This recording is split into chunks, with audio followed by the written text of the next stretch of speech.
Hello viewers, I'm your host Pratiksha Mishra with another episode of South Asia Focus. Let's begin the show. The swearing-in ceremony of Indian Prime Minister Narendra Modi for his third consecutive term was not just a momentous occasion for India, but it also showcased the nation's commitment to regional cooperation and global diplomacy. With dignitaries from neighbouring countries in attendance, the event emphasized India's prioritization of its relationship with these nations.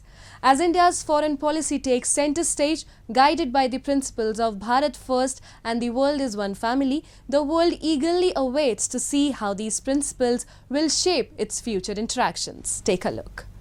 मैं नरेंद्र दामोदर दास मोदी ईश्वर की शपथ लेता हूं कि मैं भारत की प्रभुता और अखंडता अक्षुण्ण रखूंगा.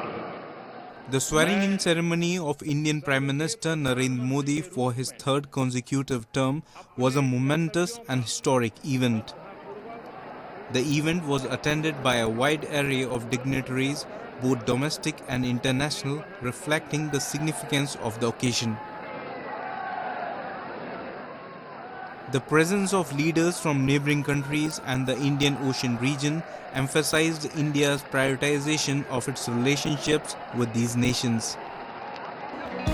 Prominent guests at the ceremony included Bangladesh Prime Minister Sheikh Hasina, Nepal's Prime Minister Pushpa Kamal Dahal, Bhutan's Prime Minister Sering Tobgay, and Mauritius Prime Minister Pravind Kumar Jagnauth. Additionally, the ceremony was graced by the participation of Sri Lankan President Ranil Wickremesinghe, Seychelles Vice President Ahmad Afif, and Maldives President Mohammad Muizzu. This strong representation from neighboring countries and those with strategic ties to India underscores the depth of regional cooperation and India's commitment to fostering robust diplomatic relations throughout the Indian Ocean region. I will faithfully and conscientiously discharge my duties as a Minister of the Union. S. Jaishankar, who took charge of the external affairs portfolio for his second term, delivered a poignant message emphasizing a strong commitment to improving relationships with nearby countries. Our neighboring relationships will be the first priority, will be the overriding priority of the Modi government.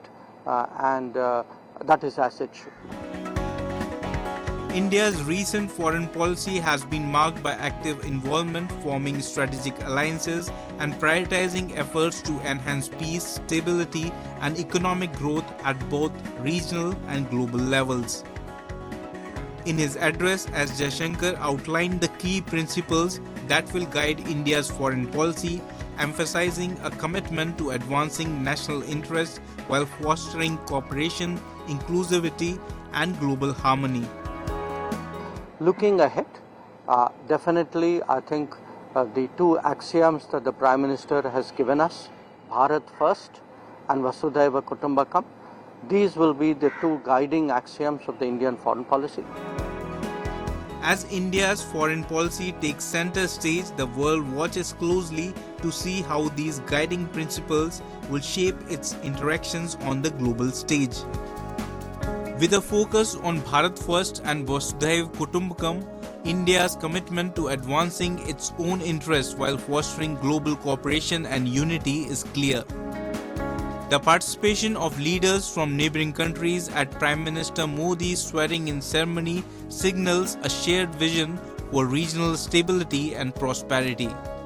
As the nation embarks on this new chapter, the world anticipates the outcomes of India's proactive engagement and strategic alliances in shaping a more peaceful and prosperous future for all. Moving on. As Pakistan grapples with economic turbulence amid negotiation with the International Monetary Fund, the country's finance minister, Mohammad Aurangzeb, remains cautiously optimistic.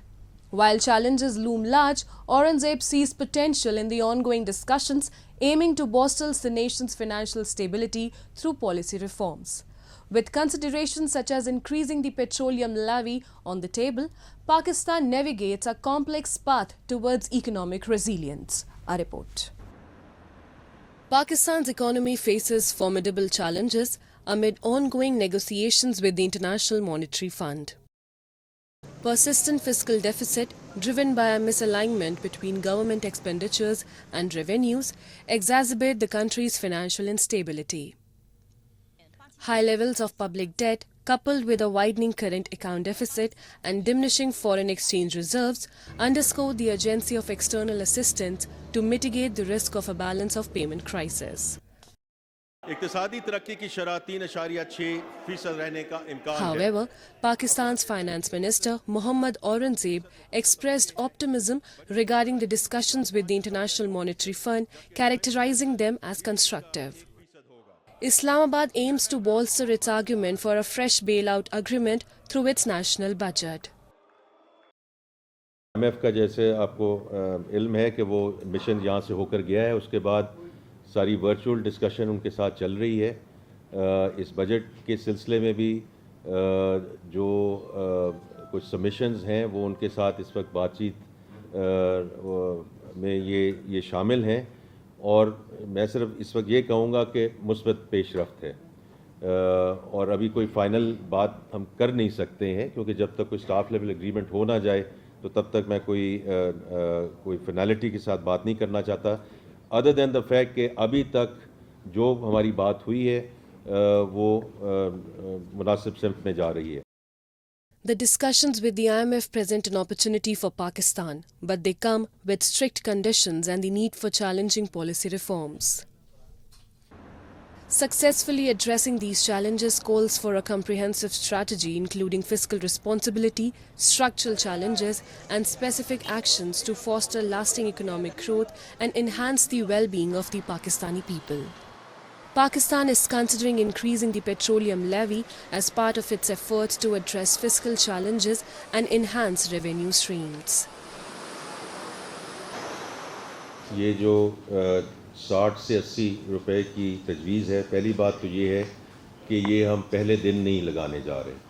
अगर जो इसमें इजाफ़ा होगा तो वो बतदरीज इजाफ़ा होगा during the next fiscal year, और उस पर भी हम जो साथ साथ मॉनिटर करेंगे जो इंटरनेशनल ऑयल प्राइसेस हैं, और उसके मुताबिक से हम इसको आगे लेकर चलेंगे, ताकि जैसे आपने जिक्र किया उस पर जितना इजाफी बोझ कम हो सके वो हम उस तरीके से इसको मॉनिटर करेंगे। पहले तो ये है कि इसको फेज़ इन करेंगे, और दूसरा इसको लिंक इन करेंगे with international oil prices.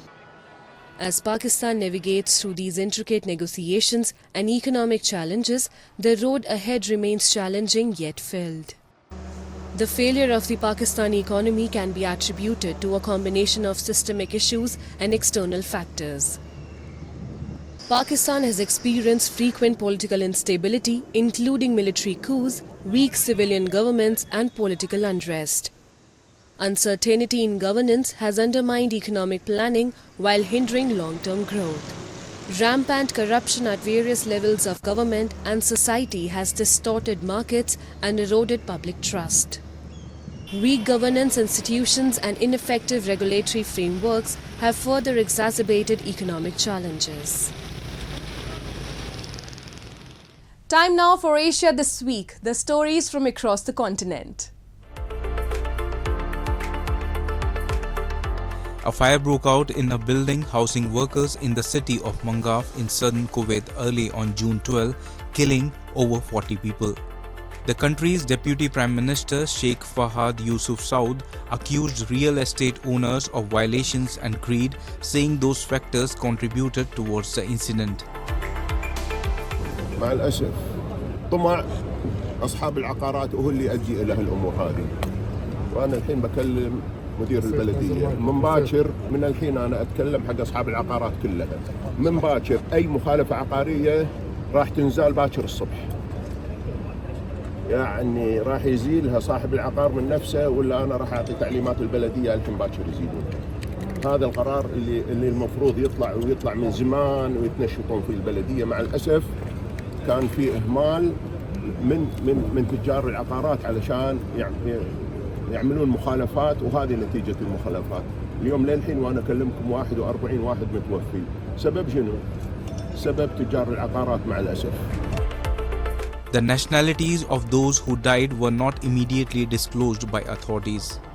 However, several Indians, including from the southern state of Kerala, were reported to have died in the fire.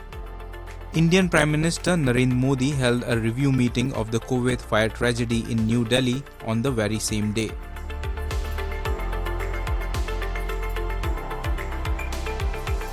Ten people were killed and at least 33 injured when a bus carrying Hindu pilgrims plunged into a deep gorge after a terror attack in the India's Union Territory of Jammu and Kashmir. According to reports, terrorists ambushed the bus and fired at it indiscriminately. The bus fell into a gorge, leading to the deaths and injuries. ये हमारा एक hostile neighbour है जिसके यहाँ पर जो peaceful हमारा सारा एनवायरनमेंट है उसको डैमेज करने के लिए उसकी हमेशा कोशिश ये रहती है, तो लिहाजा ये जो इन्फिल्ट्रेशन है ये appear to be fresh infiltration. The Pakistan-backed the Resistance Front, an offshoot of the Lashkar-e-Toiba, has claimed responsibility for the terror attack on a bus.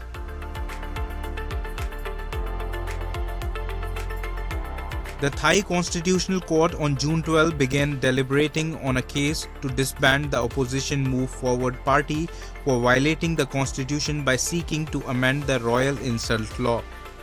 The court said it would continue the hearing on June 18 in the case brought by the country's election commission.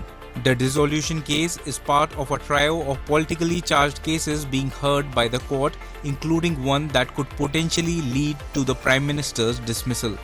Move Forward won massive youth support with its lively progressive agenda that was amplified by a sophisticated social media campaign, brushing aside military-backed parties in the 2023 polls and securing 30% of the seats in the lower house.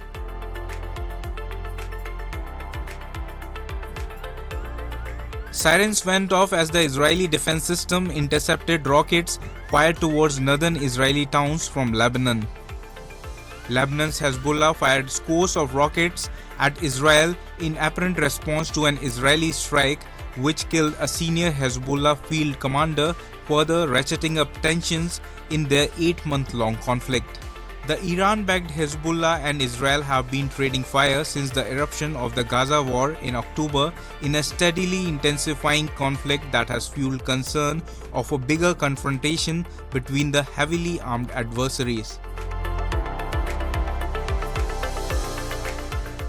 In a poignant display of frustration and desperation, former government employees and pensioners in Pakistan-occupied Jammu and Kashmir have taken to the streets in protest. Their demands are simple yet crucial for their survival amid soaring inflation, an increase in pensions and salaries. However, their cries seem to fall on deaf ears in Islamabad as bureaucratic hurdles and apathy persist. A report. Scores of former government employees and pensioners in Pakistan-occupied Jammu and Kashmir held a sit-in protest recently to demand a raise in their pensions and salaries from the Pakistan government. The protesters lamented it has become difficult to manage household expenses amid soaring inflation, but Islamabad has remained apathetic towards their plight. They said they have held several demonstrations over the past 1 year, but no official has come forward to even hear their pleas. ये बात हकीकत पे मबनी है कि वज़ीर आज़म आज़ाद कश्मीर अपनी तरफ से कुछ ऐलान नहीं कर सकते. ये जो मुराद पेंशन की हुकूमत पाकिस्तान ने दे दी और उनका बजट इनको दे दिया गया है, उसके लिए मैं सदीक शाह साहब से, अपने जनरल सेक्रेटरी फरमान साहब से और रमज़ान मुगल साहब से ये गुजारिश करना चाहता हूँ कि 5 वज़रा कल आपके कल इजलास में आए थे, आप उनके पास जाएँ, उन्हें कहें कि ये हमारे बुज़ुर्गों के जो पैसे हैं इनको फौरी तौर पर रिलीज़ किया जाए.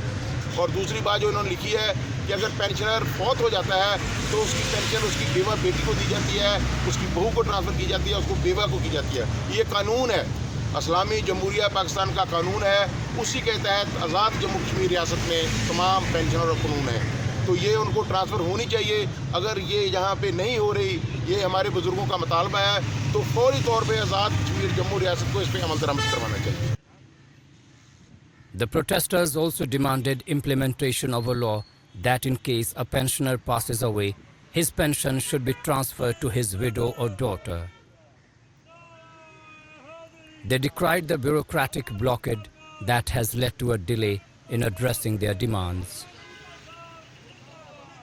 आज जो जिस अफसर को बात करो तो वो एकदम मतलब वो दम दबाकर भागने की कोशिश करेगा। वो ये कहता है कि बस मुझसे कोई ना पूछ रहे, मैं किसी को कुछ ना बता दूं। ये अब ये सूरत हाल जो हमारे सामने इस वक्त हम देखो, रोडों पर बैठे हुए बूढ़े बैठे हुए हैं, हमें दुनिया गुजरने वाली देख रही है। हमारे अकुरानों को यह याद नहीं आ रहा, ये ख्याल नहीं आ रहा यार इनको सुनने से ये क्या देखें। अगर इनकी बात जायज़ है इसको की जाए, अगर इनकी बात नाजायज़ है इनको मुतमिन किया जाए, बाबा ये आपका मामला दुरुस्त नहीं है, इसको इस तरह दुरुस्त करें। The protesters blamed, instead of providing any aid to the people in the backward region, economic losses faced by Pakistan due to policy paralysis are also being compensated from territories under its illegal control. And now shifting our focus to Varanasi, an ancient city with a profound spiritual significance and a renowned culinary heritage. This historic city, renowned for its riverfront ghats along the sacred Ganga, presents a diverse array of flavors that mirror its lively culture. Delving into Varanasi's bustling streets unveils a treasure trove of culinary customs encapsulating the city's enduring allure. Take a look.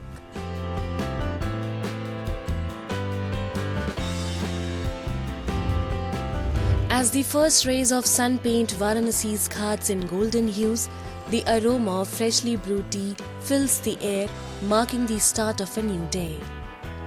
For the people of Varanasi, tea is more than a beverage. It's a symbol of warmth and hospitality, integral to daily life. Whether enjoyed at home or at bustling tea stalls, each sip carries a sense of tradition and connection. A must-mention is Lakshmi Tea Stall near the famous Kashi Vishwanath Temple.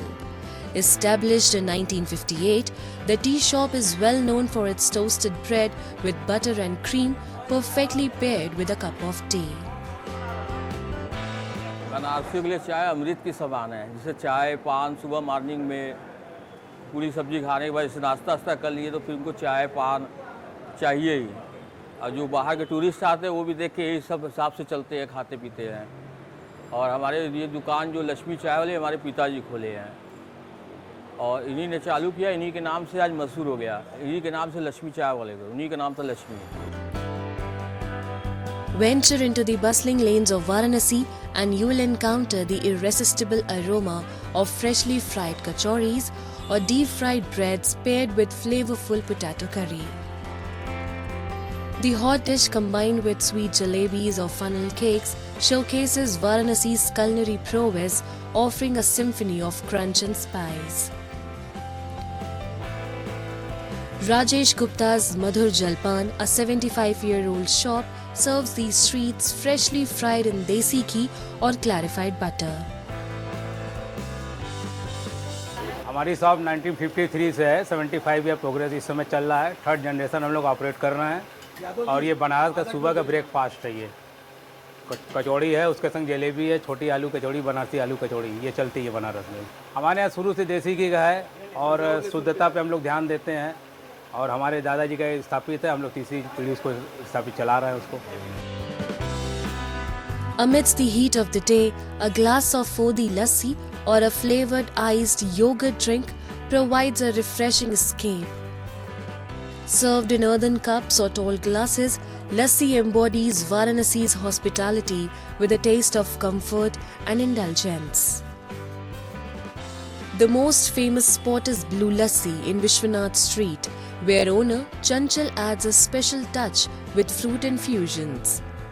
The cozy blue walled shop is adorned with pictures and notes from guests. Shop 96 year old है। ये पहले मेरे दादाजी के नाम पे था, पन्ना लाल लस्सी वाले, लेकिन वेस्टर्न लोग बोल नहीं पाते थे। एक साउथ कोरियन लेडी आई थी जिन्होंने पूरा इसका इंटीरियर व्यू देखते हुए इस शॉप का नाम ब्लू लस्सी शॉप रखा हुआ है। और जो आप पीछे फोटोग्राफ देख रहे हैं ये मेमोरीज के लिए लोग लगाते हैं कि हम यहाँ विजिट किए हुए थे। हमारे यहाँ 120 तरह की लस्सी बनती है और जिसमें मिक्स फ्रूट, ड्राई फ्रूट, रबड़ी, बनाना, कोकोनट, चॉकलेट, ब्लूबेरी, स्ट्रॉबेरी ज़्यादा फेमस है।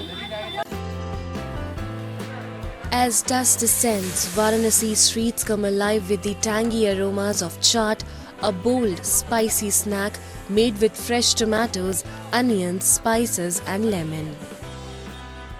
Kashi Chaat Bhandar, an iconic eatery, has been serving its famous chaat for decades, offering an authentic taste of the city. ये हमारी शॉप जो है हमारे पिताजी का स्थापित है। ये सन 51 से चालू है, करीबन 65 साल हो गया दुकान चलाते हुए, 65 या 70 हो गया होगा। और ये हमारी दूसरी पीढ़ी है।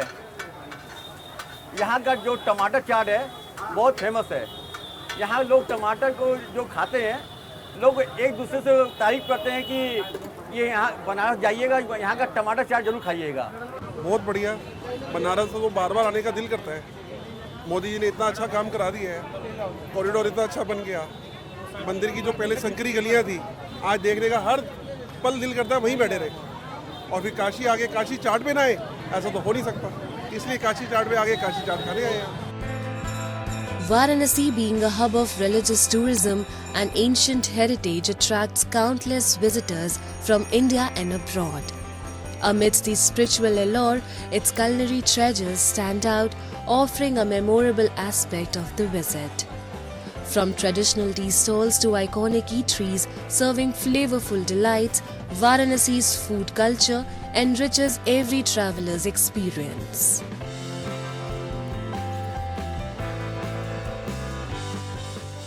Varanasi, with its rich spiritual history and diverse culinary scene, invites both seekers of enlightenment and food enthusiasts alike. And with that, we come to the end of this week's episode. See you next week. Goodbye and take care.